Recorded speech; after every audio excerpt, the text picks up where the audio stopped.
Film Om Shanti Om आप सबने देखी होगी। इसी फिल्म का एक डायलॉग था, एक चुटकी सिंदूर की कीमत। इस एक चुटकी सिंदूर की कीमत पाकिस्तान बहुत अच्छे से आज जानता है। कोई उससे पूछे आखिर इसकी कीमत है क्या? ऑपरेशन सिंदूर से पाकिस्तान जान गया कि ये कीमत आखिर क्या है, क्योंकि एक चुटकी सिंदूर की कीमत उसे बहुत भारी पड़ गई। भारत की बेटियों के मस्तक से सिंदूर उजाड़ने वालों ने सिंदूर की ताकत पहचान ली।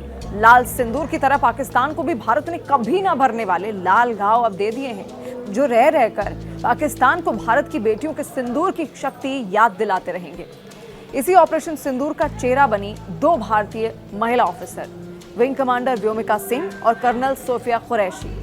याद कीजिए, जब पहले दिन ऑपरेशन सिंदूर पर प्रेस ब्रीफिंग हुई तो दुनिया दंग थी। हर कोई हैरत में था, हर कोई हैरान था, हर कोई चकित था, क्योंकि विश्व को भारत की ताकत का अंदाजा करा रही थी दो भारतीय महिलाएं।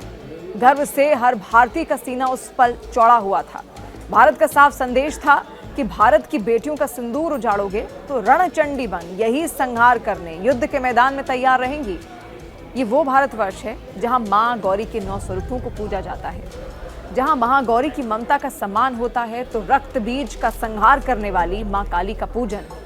पाकिस्तान है वही रक्त बीज जिसको साफ शब्दों में चेतावनी दी थी और दुनिया के सामने पाकिस्तान के सबूत भी पेश किए थे विंग कमांडर व्योमिका सिंह और कर्नल सोफिया कुरैशी ने, जिनकी रगों में रानी लक्ष्मीबाई, रानी चन्नम्मा, रजिया सुल्तान जैसी वीरांगनाओं का खून बहता है। व्योमिका यानी आसमान की बेटी, आसमान में रहने वाली।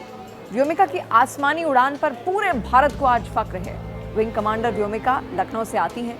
वो 6th क्लास में थी जब व्योमिका और उनके साथ के कुछ बच्चे अपने नामों का मतलब निकाल रहे थे, उसका अर्थ जानना चाह रहे थे। तभी किसी लड़की ने चिल्लाकर व्योमिका से कहा, अरे तुम्हारे नाम का मतलब तो आसमान है। बस तभी से व्योमिका ने ठान लिया था कि पायलट बनना है, आसमान छूना है। और आज पाकिस्तान की करतूतों का जब उन्होंने पूरी दुनिया के सामने पूरी दुनिया के सामने रखा तो गर्जना आकाश में भी पाकिस्तान को सुनाई दी। विंग कमांडर व्योमिका सिंह के साथ पूरे हिंदुस्तान के सामने खड़ी थी कर्नल सोफिया कुरैशी। कर्नल सोफिया के पिता और दादा भी भारतीय सेना में ही थे। खूब लड़ी मर्दानी, वो तो झांसी वाली रानी थी। ये कविताएं सुन सुनकर सोफिया बड़ी हुई हैं। देश की सेवा करना तो उनके खून में था। सपना था वैज्ञानिक बनने का और APJ अब्दुल कलाम के साथ काम करने का, पर भारतीय सेना ने उनको चुना और वर्दी का रंग उन पर ऐसा चढ़ा कि कई उपलब्धियां मिली। बाढ़ प्रभावित उत्तर पूर्व भारत में बचाव अभियान संभालने के अपने शुरुआती वर्षों के बाद उन्होंने 2006 में डेमोक्रेटिक रिपब्लिक ऑफ कांगो में संयुक्त राष्ट्र के साथ इतिहास रच दिया। फिर साल 2016 में कर्नल कुरैशी बहुराष्ट्रीय सैन्य अभ्यासों में भारतीय सेना की टुकड़ी का नेतृत्व करने वाली पहली महिला अधिकारी बनी। आज ये दोनों महिलाएं भारत की हर महिला के लिए प्रेरणा बन चुकी हैं। भारत के हर घर में देवियों को पूजा जाता है। इसका सबसे बड़ा उदाहरण है कि साक्षात ईश्वर भी अपनी मां के नाम से ही जाने जाते हैं। देवकी नंदन कृष्ण, कौशल्या नंदन राम, अंजनी पुत्र हनुमान, गौरी नंदन गणेश।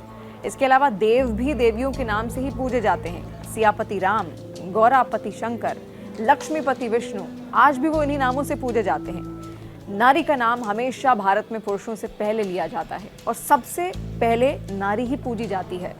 ये उदाहरण पूरी दुनिया के सामने है। जब सबसे खूंखार आतंकियों के पालने वाला देश पाकिस्तान भारत को आंख दिखा रहा था, तो रणचंडी और चामुंडा स्वरूपी कर्नल सोफिया कुरैशी और विंग कमांडर व्योमिका सिंह पाकिस्तान से आंख मिलाकर खड़ी थी और उसकी एक एक हरकत का पूरा कच्चा चिट्ठा उन्होंने दुनिया के सामने रखा।